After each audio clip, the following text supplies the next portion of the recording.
तो जय जगन्नाथ सांग मैंने आउ गोटे नुआ भिडियो आपको स्वागत। तो बर्तमान जो हाट आप देखते यहाँ हूँ आम एंडराई गाँ हाट।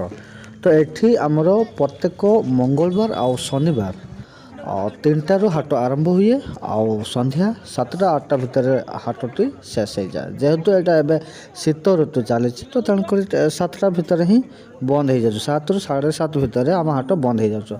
आते गरम दिन आसे तो 8टा पाखापाखि पर्यंत हाटटी आमर खोला रुहे।